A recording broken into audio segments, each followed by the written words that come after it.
এই ভোটযুদ্ধৰ বাবে সাজু হৈছে প্ৰতিটো ৰাজনৈতিক দল। দেখা গৈছে যে প্ৰাৰ্থীসকলেও ভোটাৰৰ কাষ চাপি তেওঁলোকে ভোটাৰৰ মন জয় কৰিবলৈ বিভিন্ন দিনে নিশাই সকলো একাকাৰ কৰিছে। আৰু এই মুহূৰ্তত আমি যিহেতু মুদৈবৰী পৰিষদীয় সমষ্টিত আছোঁ, BTCৰ অন্যতম এটা সমষ্টি, আৰু ওদালগুৰি জিলাৰ এই যিটো মুদৈবৰী পৰিষদীয় সমষ্টি, মুদৈবৰী পৰিষদীয় সমষ্টিত এইবাৰ পুনৰবাৰ বিজেপিৰ প্ৰাৰ্থিত্ব লাভ কৰিছে দিগন্ত বৰুৱাই। আৰু দিগন্ত বৰুৱাৰ পৰা মই প্ৰথমে জানিব বিচাৰিম যে তেওঁ দিনে ৰাতি, আমি দিনৰ ভাগতো দেখিছিলোঁ যে তেওঁ যথেষ্ট মানুহৰ মাজলৈ গৈছে, তেওঁ ৰাজহুৱা সভা সম্বোধন কৰিছে। আৰু এই মুহূৰ্তত নিশাটো তেওঁক দেখিছোঁ, লগত অনুপদেৱকো দেখিছোঁ। দিগন্ত বৰুৱা ডাঙৰীয়া, প্ৰথম কথা যে আপোনাক পুনৰবাৰ কিয় ভোট দিব মুদৈবৰীৰ ৰাইজে? ভাৰতীয় জনতা পাৰ্টিৰ যিটো সুশাসন, ভাৰতীয় জনতা পাৰ্টিৰ চৰকাৰ অহাৰ পাছত যিটো এটা শান্তিৰ পৰিৱেশ হৈছে আৰু যিটো উন্নয়নৰ ধাৰা বহিছে, সেইকাৰণে কালাইগাঁওবাসী তথা মুদৈবৰীবাসী ৰাইজে আকৌ ভাৰতীয় জনতা পাৰ্টিক ইয়াত ভোট দিব। ভাৰতীয় জনতা পাৰ্টি অহাৰ পাছত যিটো উন্নয়নৰ মুখ দেখিলে, শান্তি অহাৰ পাছত মানুহে উন্নয়নটো বিচাৰিছে। প্ৰথমতে শান্তিৰ কাৰণে ভাৰতীয় জনতা পাৰ্টিক বিচাৰিলে আৰু এতিয়া উন্নয়নৰ কাৰণে ভাৰতীয় জনতা পাৰ্টিক ৰাইজে বিচাৰিছে। মই মুদৈবৰীবাসী ৰাইজৰ হকে যিখিনি কাম কৰিলে এই 5 বছৰত, বিগত 17 বছৰ ইমানখিনি কাম হোৱা নাই যি মই 5 বছৰত ৰাইজক কৰি দেখুৱালোঁ। এইখিনি কাম আৰু শান্তি, এই দুটাই মূল মন্ত্ৰ লৈ আমি মুদৈবৰীবাসী ৰাইজৰ ওচৰত আমি আহিছোঁ। ইছ্যু কি দেখিছে এতিয়ালৈকে? আপুনি যিহেতু এগৰাকী প্ৰাৰ্থী হিচাপেও কেতিয়াবা ইছ্যুসমূহৰ সৈতে, ভোটাৰৰ কিছু ইছ্যু থাকে, তাৰ লগতে পাৰ্টীসমূহেও কিছু ইছ্যু ইয়াত দি দিয়ে, গতিকে ইছ্যু ইয়াত আপুনি কি দেখিছে আপোনাৰ দৃষ্টিৰে? ৰাইজৰ ওচৰত একো ইছ্যু নাই। ৰাইজে উন্নয়ন বিচাৰিছে, আমি উন্নয়নটো দেখাই দিছোঁ, কাম আমি দেখুৱাই দিছোঁ। বিজেপি চৰকাৰৰ কাম কেনেধৰণে হ'ব লাগে আমি সেই কামখিনি আমি দেখুৱাই দিছোঁ। কিন্তু আমি বিৰোধীৰ ইছ্যু দি ভোটাৰ কিবা কিবি সেইবিলাকতো ইছ্যু নিৰ্বাচনৰ আগত তেওঁলোকে আনে, আকৌ তেওঁলোকে 5 বছৰ শুই থাকে। দি ভোটাৰটো আজি হোৱা নাই নহয়, দি ভোটাৰ আজিৰ পৰা কিমান দিন আগত হোৱা সমস্যা। তো সেই সমস্যাবিলাক তেওঁলোকে নিৰ্বাচনৰ আগে আগে আনে। তো এই বেলেগ ইছ্যু নাই। দি ভোটাৰৰ ইছ্যুটো অলপ ইয়াত দুই এটা বিৰোধী ৰাজনৈতিক দলে উলিয়াই আছে, কিন্তু এইবিলাক মানুহে নৎসাত কৰিব। দি ভোটাৰৰ প্ৰসংগত আমি দেখিলোঁ যে মন্ত্ৰী পীযুষ হাজৰিকায়ো তেওঁ ভাষণত সেই কথা উল্লেখ কৰিছিল যে তেওঁ থকালৈকে ইয়াত দি ভোটাৰৰ নটিচ নাহে, বা যোৱা 4-5 মাহত দি ভোটাৰৰ নটিচ অহা নাই। দি ভোটাৰৰ ইছ্যুটো কোনে আনিছে, আপুনি পোনপটীয়াকৈ যদি ক'ব পাৰে?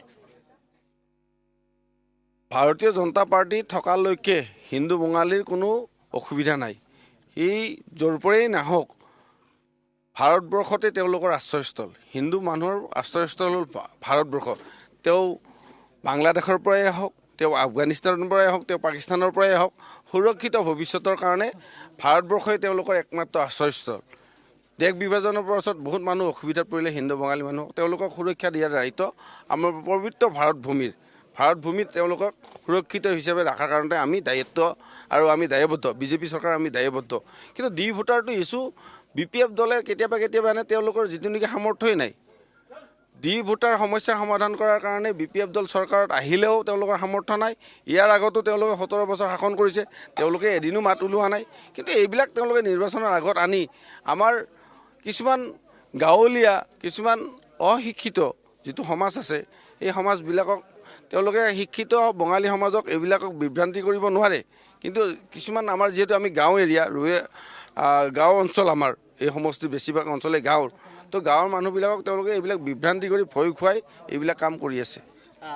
প্ৰাৰ্থী হিচাপে আপুনি আছে, তাৰ লগতে BPFৰ জগদীশ চৰকাৰ আছে, ঠিক একেদৰে UPPLৰ পৰা একালৰ আপোনাৰ সতীৰ্থ ৰমেশ হাজৰিকা আছে, কংগ্ৰেছৰ প্ৰাৰ্থীগৰাকী যিগৰাকী হিমাংগ শইকীয়া, তেওঁ খুব সম্ভৱ বিজেপিৰে আছিলে এটা সময়ত। গতিকে এই গোটেই যুঁজখন আপুনি কি ভাবে? আজিৰ তাৰিখত কি হৈ আছে যুঁজখন? তাৰ বিভিন্ন দলে বিভিন্ন জনক প্ৰক্ষেপ কৰিছে। মোক ভাৰতীয় জনতা পাৰ্টীয়ে প্ৰক্ষেপ কৰিছে, আৰু ভাৰতীয় জনতা পাৰ্টী সদায় 1 নম্বৰত আছে আৰু অহা নিৰ্বাচনতো 1 নম্বৰত থাকিব।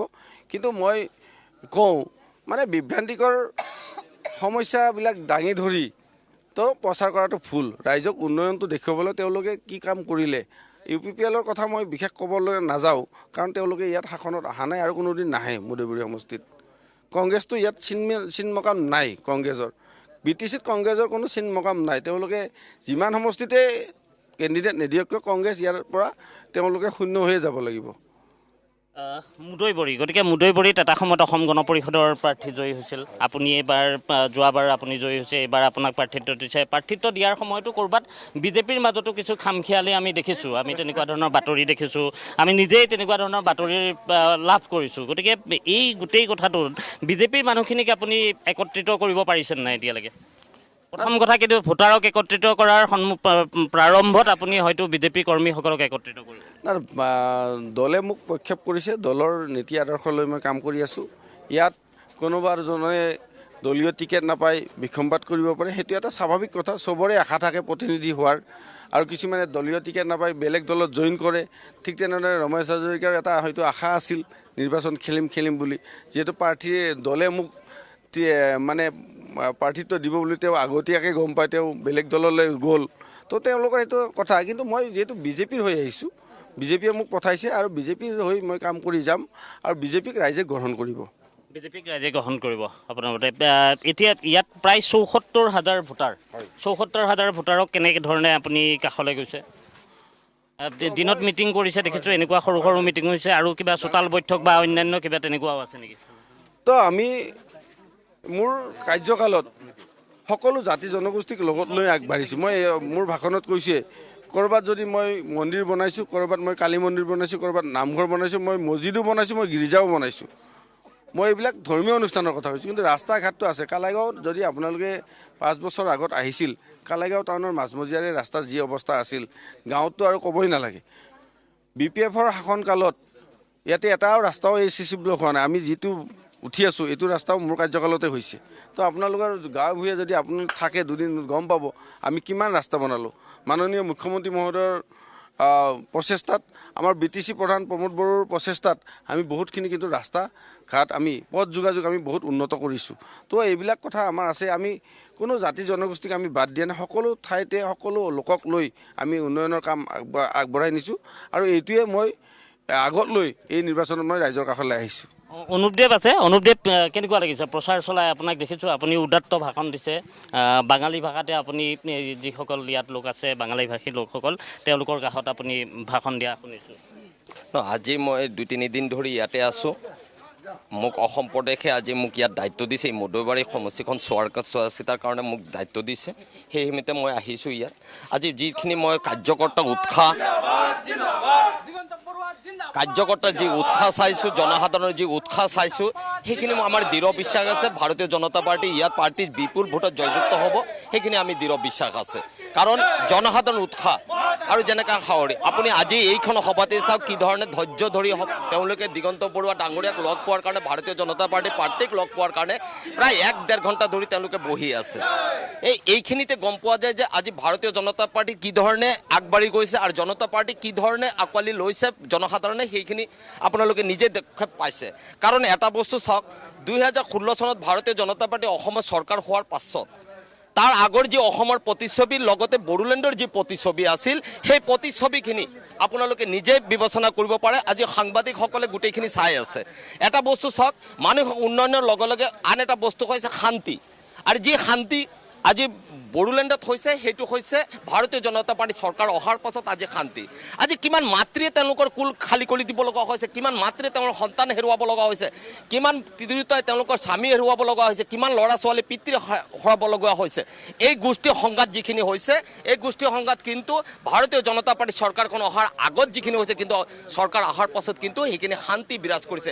এই শান্তিখিনি চায়ে আজি জনসাধাৰণে ভাৰতীয় জনতা পাৰ্টিক আঁকোৱালি লৈছে, আৰু আগন্তুক দিনতো ভাৰতীয় জনতা পাৰ্টিক আঁকোৱালি ল'ব।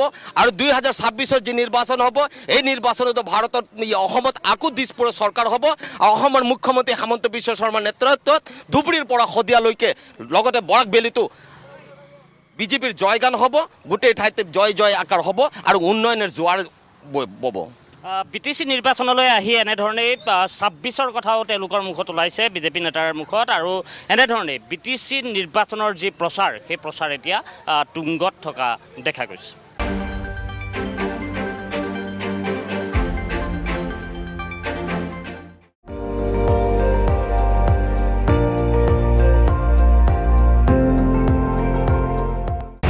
আপুনি চাই আছে ND24, সৰ্বশ্ৰেষ্ঠ নহয় সৰ্বোত্তমৰ দৌৰ।